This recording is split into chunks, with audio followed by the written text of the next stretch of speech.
Hello குட்டீஸ், welcome to our channel Ambis handmade YouTube channel. தினம் ஒரு கதை பகுதியில் குட்டீஸ்க்காக ஒரு சின்ன ஸ்டோரி. கதைக்கு போகலாம். கதையின் பெயர் சிற்பி. ஒரு ஊரில் ஒரு சிற்பி இருந்தானாம். அவன் பாறைகளை அழகான சிற்பமாக மாற்றுவதில் வல்லவன். அவன் வடிக்கும் சிற்பங்களுக்கு மக்கள் மத்தியில் நல்ல வரவேற்பு இருந்தது. அன்னைக்கு ஒரு நாள் நல்ல வேலை பார்த்துட்டு இருந்தப்ப சூரியன் அவன் மண்டையை பொளந்துச்சு. அவனால் சிலை செதுக்கவே முடியலை. அப்போ அவன் நினச்சான், நாம தான் பெரிய மலையை குடைஞ்சு பாறைகள் வெட்டி அதை கஷ்டப்பட்டு சிலையாக வடிக்கிறோமே, நாம தானே பெரிய ஆளுன்னு நினச்சா இந்த மண்டையை புழக்கிற சூரியனை பார்த்தா அது நம்மளை விட பெரிய ஆளாக இருக்கும் போல அப்படின்னு நினச்சி அவன் யோசிக்க ஆரம்பித்தான். அப்போ அவனுக்கு ஒரு யோசனை வந்துச்சு. நம்மளை விட பெரிய ஆளாக இருக்கிற சூரியனை போல தானும் மாறணும்னு நினச்சி கடுமையாக தவம் இருக்க ஆரம்பித்தான். அவன் கடும் தவத்தை பார்த்த கடவுள் மனசு இறங்கி, சிற்பியே, உனக்கு என்ன வரம் வேண்டும் கேள் என கேட்க அந்த சிற்பி சொன்னான், கடவுளே, என்னோட தவத்தை மெச்சி வரம் கொடுக்க வந்ததுக்கு நன்றி. என் ஆசை என்னன்னா, நான் அந்த சூரியனா மாறணும். அதுக்கு நீங்கள் வரம் தரணும் அப்படின்னு கேட்டான். கடவுளும் அவனோட ஆசையை நிறைவேற்றினார்.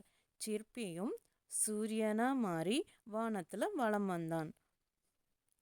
ஒரு நாள் பெரிய மேக கூட்டம் அவனை மறைக்க ரொம்ப நேரமாக இருந்துச்சு.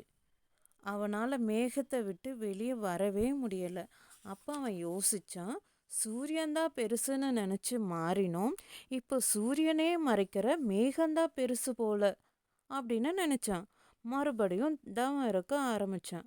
கடவுளும் மனம் இறங்கி, சிற்பியே, உனக்கு என்ன வரம் வேண்டும் கேள் என கேட்டார். அவனும், கடவுளே, சூரியனையே மறைக்கிற சக்தி மேகத்துக்கு இருக்கு, அதனால் என்னை மேகமாக மாற்றிடுங்க என வரம் கேட்டான். கடவுளும் அவனை மேகமாக மாற்றிட்டார். அவனும் மேகமாக மாறி வானத்தில் வலம் வர ஆரம்பித்தான். அப்போ ஒரு நாள் மேகமாக இருந்த அவனை நாசமாக்க பெரும் சக்தி வந்தது. கடவுள் வரம் பாக்கி இருக்கிறதே, அதனால்தான் அப்படி நினைத்த மாத்திரத்தில் பழையபடி அவன் தன் சுய உருவை அடைந்து விட்டான். உலகிற்கு உப்பாக விளங்குவதே சிறந்தது என்று நினைக்க ஆரம்பித்தான்.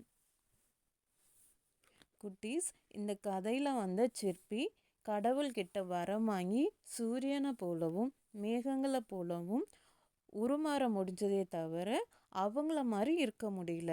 அவங்களோட ஜெராக்ஸ் காப்பி மாதிரி தான் இருந்தாங்க. நீங்கள் பார்த்தீங்களா? சூரியன் மாதிரி ஒரு ஜெராக்ஸ் காப்பி, மேகம் மாதிரி ஒரு ஜெராக்ஸ் காப்பி. அவன் அவங்கள மாதிரி தான் இருந்தான். நீங்களும் இந்த சிற்பம் மாதிரி கடவுள்கிட்ட வேண்டாமல், நான் நல்லா படித்து பெரியவனாக வரணும்னு ஆசைப்பட்டு கடவுள்கிட்ட வேண்டினா அவர் எப்போவும் நமக்கு வரம் தருவார். உங்கள் லைஃப்பும் சூரியனை போலவும் மேகங்கள் போலவும் கலர்ஃபுல்லாக அழகாக இருக்கும். குட்டீஸ், உங்களுக்கு இந்த கதை பிடிச்சிருந்தா லைக் பண்ணுங்கள், ஷேர் பண்ணுங்கள், சப்ஸ்கிரைப் பண்ணுங்கள். தேங்க்ஸ் ஃபார் வாட்சிங். என்றும் புன்னகை மலரட்டும்.